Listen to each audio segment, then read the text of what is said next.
Our programs offer many languages. Please visit suprememastertv.com/schedule.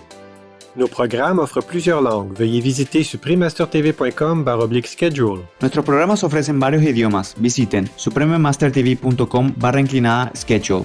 Nasze programy oferują wiele języków. Prosimy zobaczyć suprememastertv.com/schedule.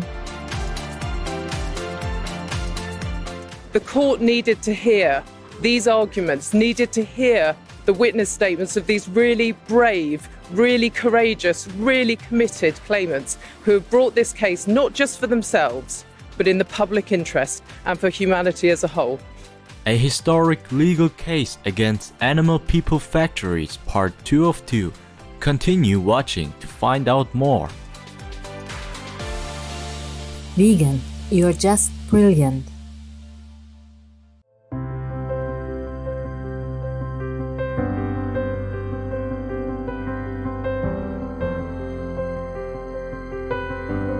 Bright viewers, welcome means welcome in Norfolk, one of the official languages of Norfolk Island.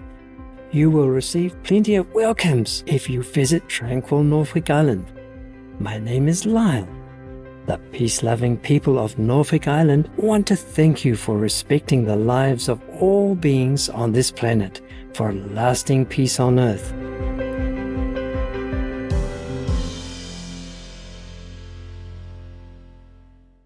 Welcome to part 2 of our show, a historic legal case against Animal People Factories.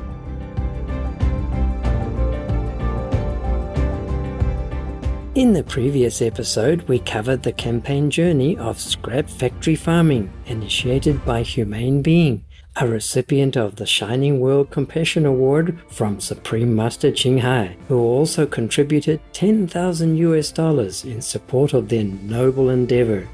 What started as a small group of concerned individuals later became an initiative involving hundreds of dedicated supporters.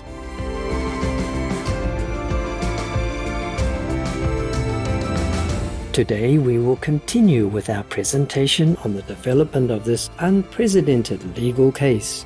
The High Court hearing took place on January the 25th, 2022 at the Royal Court of Justice of London. Dr. Alice Bruff, a co-claimant in this case, is a vegan former veterinarian who used to work in the British pig person industry. After 4 years of visiting animal people in slaughterhouses, she couldn't bear to continue watching the endless suffering brought to both animal people and humans. She quit her job to become an activist. I'm a trained veterinary surgeon. And my job within those 4 years was to look after Britain's commercial pig herds. So a lot of my time was spent on factory farms, visiting slaughterhouses, that sort of thing. Hundreds of farms across Britain I've experienced and worked with. And I think the pig industry is probably one of the most intensive, which is why it uses more antibiotics than every other. So it's very obvious to me what the issues are, like having been on those farms. You know, seeing the conditions, seeing the suffering, seeing the unhygienic nature, the crammed in, the misery, the stress, the smell of ammonia as well, all these factors coming in. It's really if I could take the UK government around a few pig farms, they'd get it instantly. There's no way you wouldn't. You add into that the fact that it's so obviously dangerous to human health. It's so obviously dangerous to the environment. I just felt very uncomfortable. You know, I tried my best to do stuff while I was in the industry, work my way up and, affect policy, but it's absolutely impossible because your hands are completely tied by established norms, which the government are perpetuating.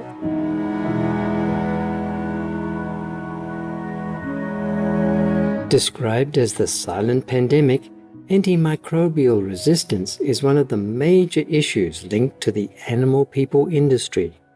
According to the World Health Organization, approximately 80% of all medically essential antibiotics are consumed by animal people in some countries to sustain their lives in the filthy conditions of these factories. Dr. Alice Bruff shared her first-hand experience with us. As a vet, I was prescribing antibiotics every day, often to large groups of animals. that were sick purely because of how we're keeping them. And this is a massive risk to human health as well, with resistance developing within livestock and transferring to humans. We've just had a report from the Lancet to say that the deaths now are, the last report was 700,000 deaths a year. It's now 1.2 million at least, and up to 5 million associated with antibiotic resistance, which has just gone like that. We're really risking our own lives for a completely unnecessary entity.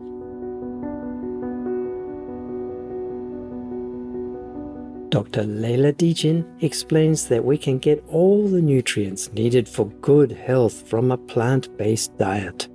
We keep forgetting that plant-based nutrition is a complete, diet for people. And animal products, they don't offer any nutrients whatsoever, which you cannot find in plant foods.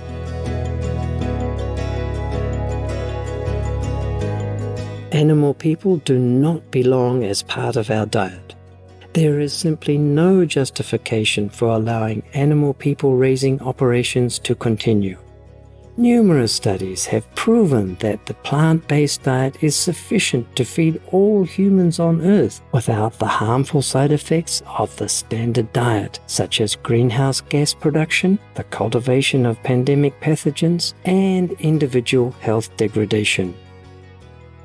In a Swiss study comparing the nutritional quality of 1,475 people with vegan, vegetarian, and omnivorous diets, it was found that the vegan diet scored the highest across all index systems of healthy eating.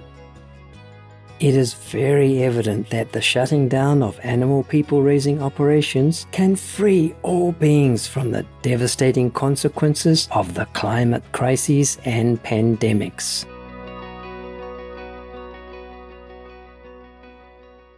Turn vegan. Be a real warrior, a peaceful warrior.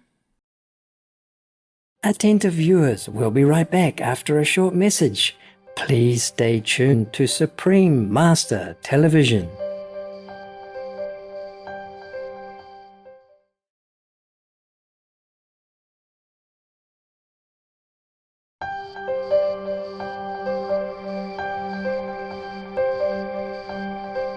Welcome back, serene viewers. On January 28, 2022, the Honourable Justice Ilenbichin, QC, who presided over the case at the Royal Court of Justice, announced the hearing outcome. Unfortunately, the application for permission to progress to judicial review was refused, despite all the evidence provided. During the hearing, the UK Government Department for Environment, Food and Rural Affairs, or DEFRA, showed no evidence having examined the risks associated with animal people raising operations and the effective actions needed to protect the public. Yet, the court accepted DEFRA's argument that the existing framework for animal people factories is sufficient and capable of operating under the European Convention on Human Rights Protections.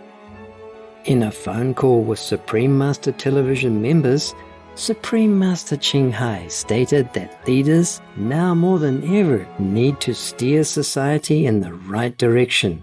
A good leader cares for the well-being of all beings, listens to the voices of their citizens, and takes corrective actions, no matter their preference or fear of disagreement.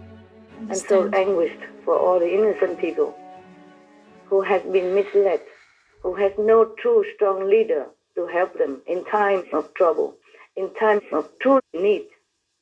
Yes. This is the moment when the leaders should step out and say, look here, for your sake, for our sake, for our world's sake, for our children's sake, please, we must change our habit of meat eating into a vegan way of life. That's very simple. It's true. Huh? Yes. People so won't kill them, even if they say that, even if they make the law like that. People won't kill them. Yeah. Yeah, they might not listen, but at least they say something correct. Yes. And as a strong leader, wise leader, to lead people in the right direction to save their lives. No, they don't do anything like that. Just worry about their own petty self. In general, you must rule people with heart, with caring intention, with true, really loving dedication to your country and your people. Then people will feel it. even if you might make mistakes sometimes, like every human. But people who feel that you are genuinely caring for them, then they would forgive you, and then you can start a new make repairment for that mistake.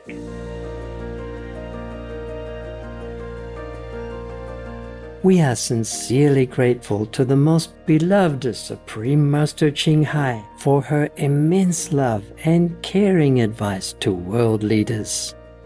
For me personally, having been on these factory farms all across the UK, the fact that DEFRA are presenting their argument that the framework is in place to prevent risks to human health, I know for a fact that that's not working. We're seeing outbreaks of disease all over the place. The cost to human health from zoonotic disease already is enormous, and we're going completely the wrong way with our industrialization of farming, increasing these risks.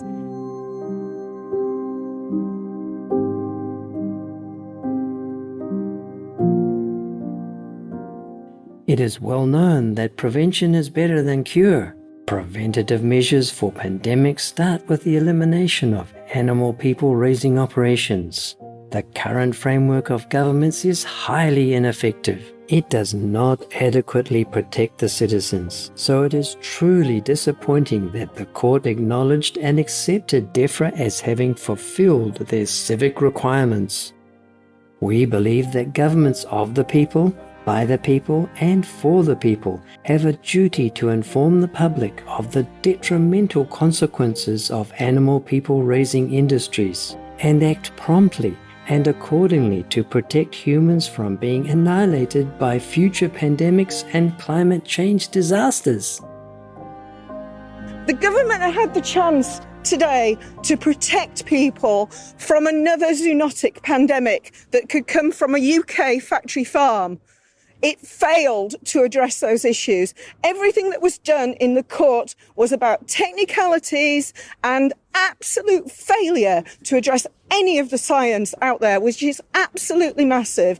It is extraordinary that today it was deemed that the evidence we've submitted, 1,200 pages of it over, is not enough to warrant a hearing for a judicial review.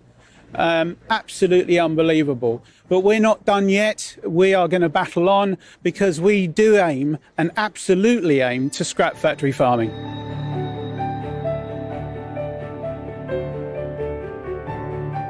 Although humane being volunteers did not successfully move forward with their judicial review, their legal team is lodging an appeal.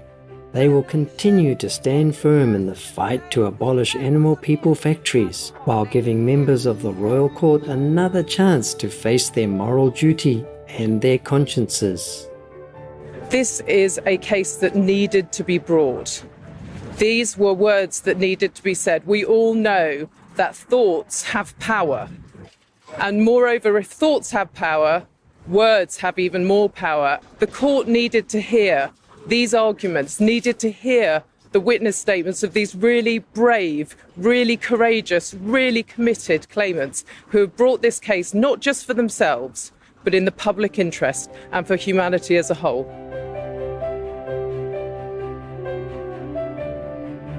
We applaud the Humane Being and Scrap Factory Farming team for making a tremendous leap in the social and political landscape concerning animal people factories. Their compassion and dedication to safeguarding our planet and all beings are truly admirable.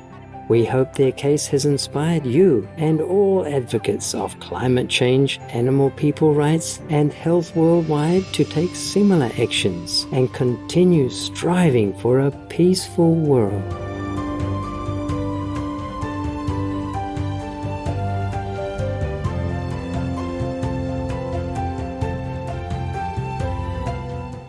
To learn more about Humane Being and the campaign Scrap Factory Farming, please visit humanebeing.org.uk, crowdjustice.com/case/scrap factory farming.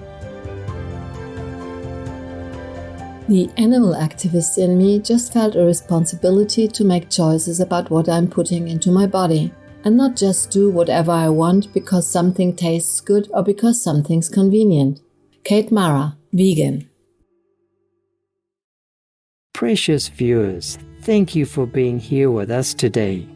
Coming up next is Two Friends, part 5 of 10 on Between Master and Disciples.